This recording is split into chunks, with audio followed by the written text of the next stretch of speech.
बाद हरियाणा के अंदर अलर्ट की बात सामने आई थी। पंचकुला की अगर हम बात करें, क्योंकि एक तरफ पंजाब है, दूसरी तरफ हिमाचल है, बॉर्डरिंग जो आपस में जो कनेक्टिविटी है उसको ध्यान में रखते हुए यहाँ किस तरीके से अलर्ट किया गया, किस प्रकार से निगरानी की गई है? सर, कल की घटना के बाद जो हाई अलर्ट एक जारी हुआ हमारे स्टेट में, तो उसको मद्देनजर रखते हुए जितने भी फटाफट हमने ये इंश्योर किया कि हमारे जितने भी जो एक रेलवे स्टेशन हो गया या बस स्टैंड है या जो भी पार्किंग लॉट्स हैं या जितने भी टैक्सी स्टैंड्स हैं, वहाँ पर हमने तुरंत प्रभाव से ये सुनिश्चित किया कि कोई भी अनक्लेम बैगेज या कोई लावारिस वस्तु नहीं पड़ी हो। और इनफैक्ट पिछले हफ्ते ही हमने ये भी अभियान चलाया था कि जितने भी पुरानी गाड़ियाँ खड़ी हुई थी सिटी एरिया में, उनको हमने चेक किया था और उनको इम्पाउंड कर लिया था। बाकी साथ ही साथ आज हमने जितने भी सेकेंड हैंड कार्स के डीलर्स होते हैं उनके पास भी जाके ये चेक किया है, उनके रिकॉर्ड्स चेक किए हैं कि उन्होंने बीते कुछ दिनों में गाड़ियाँ किसको बेची हैं, और यदि उसमें से कोई भी सस्पेक्टेड बंदा लग रहा है तो उसकी वेरिफिकेशन की जा रही है। सो फार हमारे ज़िले की नील रिपोर्ट आई है, सारे वेरीफाइड हैं। और जहाँ तक कि आपने इंटरस्टेट बॉर्डर्स की बात करी, तो उसमें भी चेकिंग हमने 3-4 एक हफ्ते पहले भी नाकाबंदी अपनी सुनिश्चित करी थी, और अब उसको दोबारा से आपको फिज़िकल चेकिंग दिखनी शुरू हो जाएगी। अदरवाइज़ उसको हम अपने कंट्रोल रूम से CCTV के द्वारा मॉनिटर कर रहे थे, बट फिज़िकल चेकिंग भी स्टार्ट हुई। मुख्यतः कौन कौन से पॉइंट्स देने वाले हैं, इस पर खास फोकस रखा जाएगा, क्योंकि जो क्लास का डिस्टेंस है बहुत दूर है, लेकिन किस तरह से पॉइंट्स की बात करें पंचकुला की, क्योंकि पूरे उत्तर भारत में गंभीर है अलर्ट ये माना मामला और कितनी गंभीरता इसमें देखते हैं आप? कोई भी ऐसा ब्लास्ट हो जाना, और वो भी देश की राजधानी में हो रहा है, काफ़ी गंभीर मामला है। एंड ज़्यादातर ऐसे मूवमेंट की हमें इंटेलिजेंस जो हमारे तंत्र रहते हैं उनके द्वारा पता चलता है। बाकी हम भी अपनी तरफ से एक पुलिस की प्रेजेंस हो, एक सतर्कता हो, कोई भी अगर सस्पेक्टेड मूवमेंट है, कोई भी सस्पेक्टेड लोग आकर हमारे एरिया में होटल वगैरह में धर्मशालाओं में रुक रहे हैं, तो उन पर निगरानी रखकर हम ऐसे इवेंट्स को प्रिवेंट करने की पूरी कोशिश करते हैं। और आपका जैसे सवाल था कि मुख्यतः कौन से ऐसे एरियाज़ हैं जहाँ पर ज़्यादा जोर दिया जाएगा, बजाय कि मैं आपको बताऊँ कि स्पेसिफिक ये पॉइंट्स हैं, ये पॉइंट्स हैं, ये पॉइंट्स हैं, तो पुलिस की चेकिंग तो देखिए तभी प्रभावी है जब वो औचक हो और एकदम अनप्रडिक्टेबल तरीके से हो। तो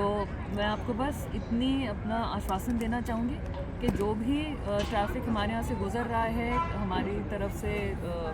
चाहे दूसरे स्टेट से एंटर कर रहा है या एग्जिट कर रहा है, उस पर निगरानी रखी जाए। मैडम, अनआइडेंटिफाइड गाड़ियों की बात तो आपने की कि हमने एक तो वो जो गाड़ियाँ पुरानी जो कुछ आप बता रहे हैं इम्पाउंड की, उनकी संख्या क्या है, दूसरा जो डीलर्स से आपने बात की है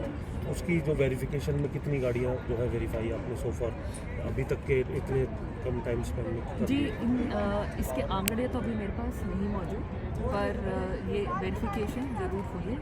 सभी डीलर्स के पास, सेकेंड हैंड कार के जो डीलर्स हैं। एंड जो गाड़ियों के इम्पाउंड होने की जो संख्या है, जो हमने अभियान पिछले वीकेंड ही करा था,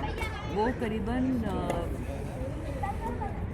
12-15 गाड़ियाँ हैं जो इम्पाउंड की गई थी। काफ़ी सारी गाड़ियाँ जो हमने ओनर्स को ही ट्रैक डाउन करके उनको बोल दिया था कि आप प्लीज़ इसको ले जाए। मैम, इसके अलावा मैम जो गाड़ियों का हो गया, लेकिन जो बाहरी व्यक्ति यहाँ पर आकर के रह रहे हैं या फिर वो किराएदार के तौर पर रह रहे हैं या कुछ समय से उनकी कोई जानकारी नहीं है लेकिन रह रहे हैं, हाँ जी,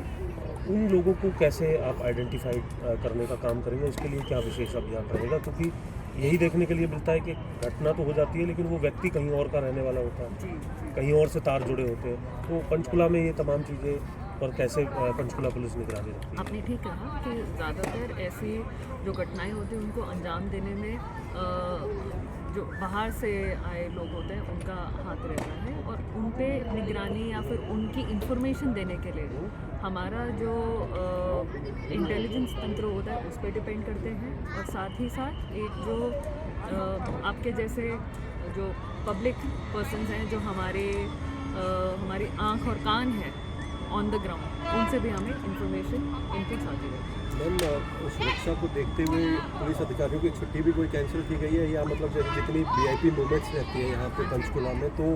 मैन पावर और बढ़ाई? जैसे बताया गया था कि स्टेशन जो है वो बिना बताए नहीं छोड़ना है, अभी इस तरीके की बात है। उस पर क्या डीजीपी सर के सब आदेश है कि कोई भी सभी छुट्टियां कैंसिल कर दी गई हैं और हर कोई स्टेशन मेंटेन करेगा, तो उससे हम इंश्योर करें कि मैक्सिमम जो पुलिस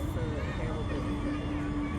मैम कोई पुलिस बल भी बढ़ाया गया है नाके पर रिगार्डिंग इसी जो हादसा उसके रिगार्डिंग कोई चेकिंग के लिए? मैम जो हमारी पुलिस है प्रेजेंट, मतलब जो थानों में पुलिस है उसी की ही शिफ्ट वाइज प्रेजेंस जो नाकों पर है वो इंक्रीज़ करी जाएगी।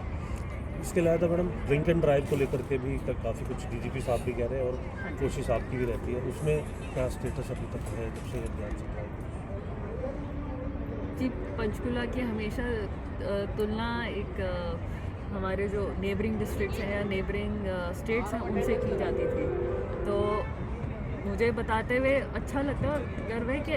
हमने इम्प्रूव किया है, काफ़ी इम्प्रूव किया है। पब्लिक से भी जो फीडबैक मिलता है कि दी आप लोग बहुत सख्ताई कर रहे हैं, विच इज़ गुड ओनली। तो अभी हम अच्छा कर रहे हैं और आशा है कि आगे भी और अच्छा लेवल पर। तो मैम बॉर्डर पर चौकसी बढ़ेगी और जो बॉर्डर स्टेट है उनसे भी कुछ प्रोटेक्ट हुए हैं जो अधिकारी हैं उनसे? देखिए, जो SHO लेवल पे और क्राइम यूनिट्स के लेवल पर जो कोऑर्डिनेशन है वो हमेशा रहता ही है। एंड साथ में हमारे Panchkula by the virtue of being a corner district and VIP movements की वजह से वैसे भी कोऑर्डिनेशन हमारा रहता ही है, बट ऑब्वियसली इसको मद्देनज़र रखते हुए और अच्छे से एक तालमेल